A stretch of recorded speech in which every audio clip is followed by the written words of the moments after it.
कालचक्रवशं सर्वं त्रैलोक्यं चराचरं कालपाशविनिर्मुक्तो नररूपः सदाशिवः।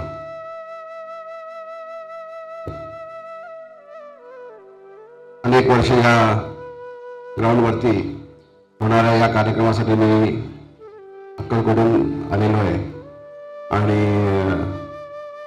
परमश्रद्धेय ताईंच्या प्रेरणेतून सुरू झालेला हा कार्यक्रम गुरुमावली परिवारातर्फे की अप्पा व त्यांचे सगळे सहकारी अनेक वर्ष इथे फार श्रद्धेने राबवतात। मधल्या काही वर्षांच्या या सगळ्या लॉकडाऊनच्या कालावधीमध्ये हा कार्यक्रम काही कारणास्तव अर्थात नाही करता आला, पण मी आत्ताना आग्रह केला होता की आज आवर्जून हा कार्यक्रम इथे घ्यावा, कारण येणाऱ्या काळामध्ये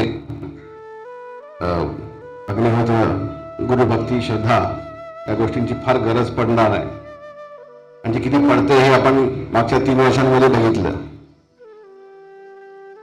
जेव्हा सगळं जग थांबतं तेव्हा ईश्वर श्रद्धा फक्त चालू राहते।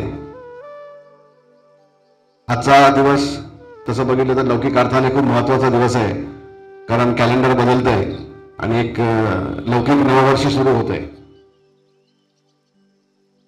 कॅलेंडरची पानं दरवर्षी आपण बदलत जातो, मागचं पान, पुढचं पान, येणारा वर्ष, कॅलेंडर बदललं। ज्याला भारतीय अध्यात्मामध्ये कालचक्र म्हटलंय ते काळाच्या चक्रामध्ये आपण अडकून आहोत।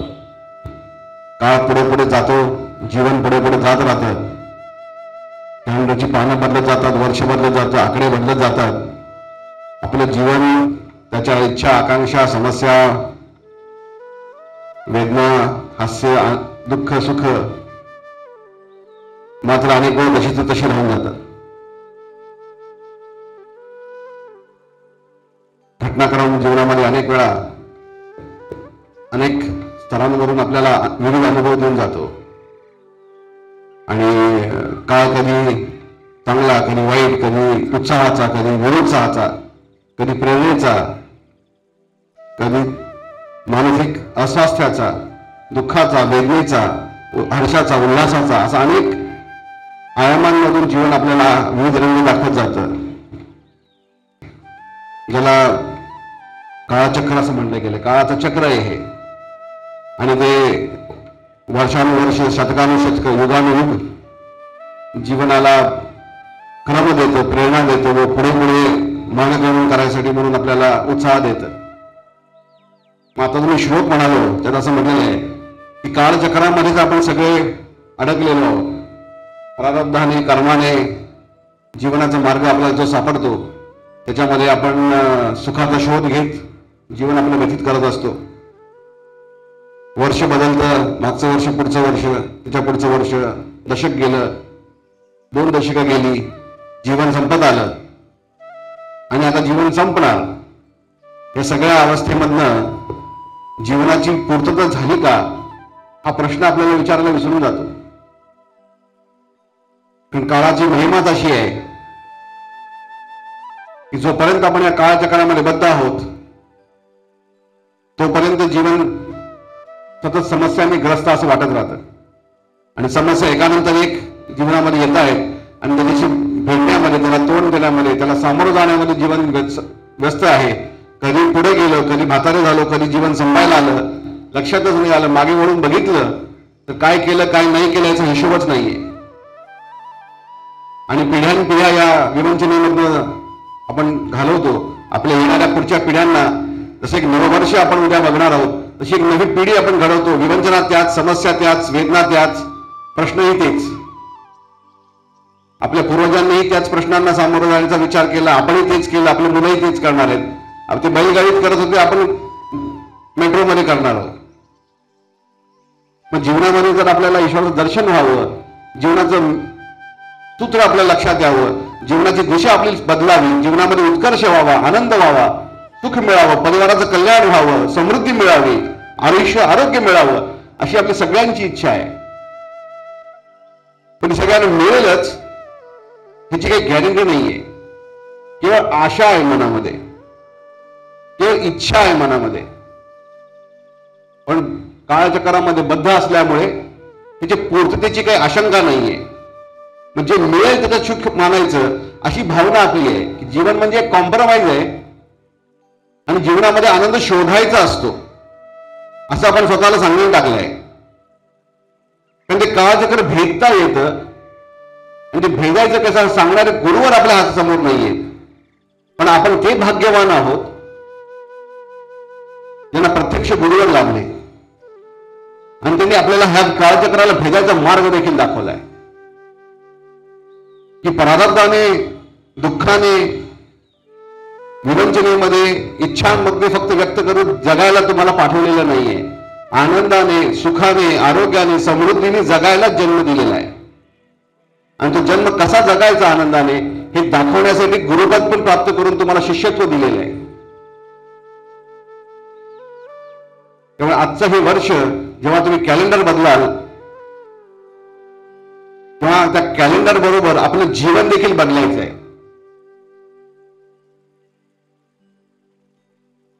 त्या परमेश्वर शक्तीने, त्रिगुणात्मक त्या शक्तीने भगवान दत्तात्रयांच्या रूपाने अवतार धारण केलं आणि त्यांचे चौथे अवतार, त्यांचं चौथं स्वरूप म्हणून श्री स्वामी समर्थ महाराज अक्कलकोटी प्रकट झाले आणि जो सुखाचा मार्ग, जो जीवनामधल्या सत्याचा मार्ग अवतारांना दिला, ऋषींना दिला, संतांना दिला, महंतांना दिला, तोच मार्ग आता आपल्या प्रत्येक शिष्याला द्यावा ह्याच्यासाठी गुरुपीठ स्थापन केलं आणि त्या गुरुपीठावरून परम सद्गुरू श्री गजानन महाराजांना आदेश दिला की हा जो मूळ वेदांचा मार्ग, जो जीवनाच्या परिपूर्णतेचा मार्ग, आनंदाचा मार्ग, सुखाचा मार्ग, जो शतकानुशतका युगानुयुग अवतारांना दिला गेला, तो आता प्रत्येकाच्या घरामध्ये नेऊन पोहोचवा. आणि परम सद्गुरूंनी प्रतिज्ञा केली आहे की वेदांचं पुनरुज्जीवन करेल आणि त्या दिवसापासून आजच्या दिवसामध्ये 75 वर्षामध्ये अग्निहोत्राची ही प्रक्रिया 40 देशांमध्ये पोहोचली. आज हजारो लाखो भक्त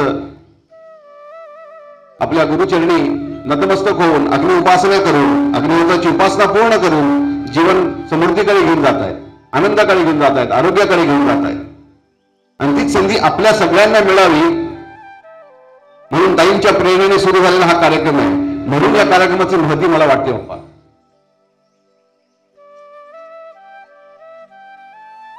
की तुम्ही आपल्या सगळ्या भक्तांना अक्कलकोटी गुरुचरणी लीन केलं आणि मार्ग दाखवला की जो प्राचीन ऋषींचा मार्ग, जो मूळ वेदांचा मार्ग, तो मूळ धर्माचा मार्ग, तोच अग्नीचा मार्ग, त्याचाच उपासना करा. तीच उपासना आपल्यासाठी योग्य आहे आणि त्या उपासना मार्गावर चालत आपलं जीवन परिपूर्णतेकडे, आनंदाकडे घेऊन जायचंय. त्या काळचक्राला भेदून जायचंय. न प्रारब्धाचा विचार करायचा आहे, न पापपुण्याचा विचार करायचा आहे. जीवन आनंदी जगण्यासाठी आपल्याला पाठवलंय, केवळ त्याचा विचार करायचा आहे. गुरुचरणी नतमस्तक व्हायचंय व संपूर्ण श्रद्धा गुरुचरणी राहून जीवनामध्ये प्रकाश पाडून घ्यायचा आहे. मग आज आपलं भाग्य आहे ज्याचं दर्शन व्हावं म्हणून आपल्या शहरामधनं लोक रांगा लावून अक्कलकोटी उभे असतील. तेच गुरुवार आज तुम्हाला दर्शन घ्यायसाठी मुंबईत आलेले आहेत.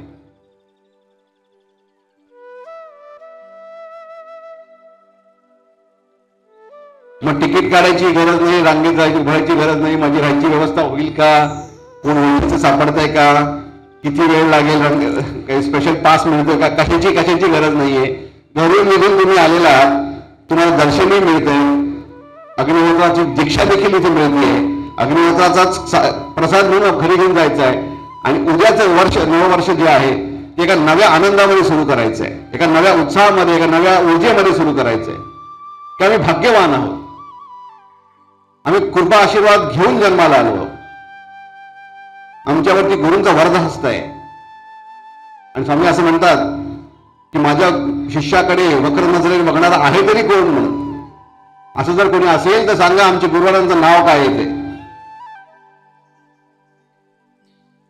त्यामुळे जे आपल्या म्हणतात ना, माझ्या मागे कोण उभं माहितीये का, स्वामी म्हणतात तुमच्या पाठीशी तर मीच उभा आहे. मग कशाची काळजी करताय, तुमच्या केसालाही धक्का लागणार नाही. त्यामुळे आजच्या ह्या मंगल दिवशी गुरुस्मरण करूया, सगळ्या अवतारांचे, सगळ्या देवी देवतांचं स्मरण करूया आणि येणारा नववर्ष आपल्या परिवारासाठी आनंदाचं, उत्कर्षाचं, आरोग्याचं, समृद्धीचं, एका नव्या दिशेचं जावं ही प्रार्थना गुरुचरणी करूया. जेव्हा आज इथे आपण याल, परम सद्गुरूंच्या चरण पादुकांवरती नतमस्तक व्हाल, तेव्हा एकच मागणं मागा की जीवनामधलं सत्य आम्हाला कळू दे. कारण तुमचं जीवन भरभराटीत जावं ह्याची तर त्यांनी तयारीच केली म्हणून इथपर्यंत आणलंय. जर विवंचनेमध्ये जीवन काढायला लावायचं असतं तर एखाद्या फ्लॅटमध्ये बसून ठेवलं असतं. आता सगळं सोडून इथपर्यंत बोलवलं नसतं. मग कुठेतरी पार्टीला जायचंय, कुठेतरी पिक्चर बघायला जायचंय, हे सगळं सोडून तुम्हाला प्रेरणा देऊन इथं आणलं. याचा अर्थच आहे की तुमचं जीवन कल्याणकारी होणारच आहे. तो प्रश्नच संपला. आपलं जीवन भरभराटीचं जाणार, आनंदाचं जाणार, सुखाचं जाणार, ह्यात काही आता तो प्रश्न मनात ठेवू नका. तो किंतु सोडून द्या. आता चरणी फक्त एवढाच मागा की जीवनाचं सत्य आम्हाला कळू द्या आणि कालचक्र वशन सर्वम हे परत परत नको. कालचक्रामध्ये वश राहून जगायचं नाहीये. नररूप सदाशिव जो आहे त्याचं दर्शन आम्हाला घ्यायचंय आणि त्या अवस्थेचं दर्शन घ्यायचंय, त्या ईश्वराचं दर्शन आम्हाला घ्यायचंय, तुमचं दर्शन आम्हाला घ्यायचंय आणि ह्याची देही याची डोळा जीवनाचं कल्याण झालं असं आम्हाला बघायचं. ते चित्र दाखवा तेवढीच आपल्या चरणी प्रार्थना. आजचा शुभ दिवस. परत एकदा आप्पा आपला धन्यवाद, सगळ्या परिवाराचे धन्यवाद. आपण खूप प्रेरणेने हा कार्यक्रम उभा केलात. आपली तब्येतीची अनारोग्याची जरी अवस्था असून देखील सगळं बाजूला सारून आपण काम केलं. सगळ्या गुरुमाऊली परिवाराचे धन्यवाद. सगळ्या कार्यकर्त्यांनी ते हे काम उभं केलं. आमच्या प्रचारकांचे धन्यवाद मी देणार नाही, त्यांचं कर्तव्य हे करण्याचं. त्यामुळे त्यांनी हे काम करून दिल्याबद्दल धन्यवाद करायला पाहिजेत. आणि आपल्या सगळ्यांचे देखील अनेक अनेक धन्यवाद. आपल्या सगळ्यांना खूप खूप शुभाशीर्वाद. आजचा हा दिवस आपल्या सगळ्यांसाठी जीवनामध्ये कलाटणी देणारा ठराव आणि येणारं नववर्ष व येणारे प्रत्येक वर्ष आपल्यासाठी, आपल्या परिवारासाठी सुखाचा, आनंदाचा, भक्तीचा, शक्तीचा, उत्कर्षाचा जावो एवढीच स्वामीचरणी प्रार्थना. नमस्कार.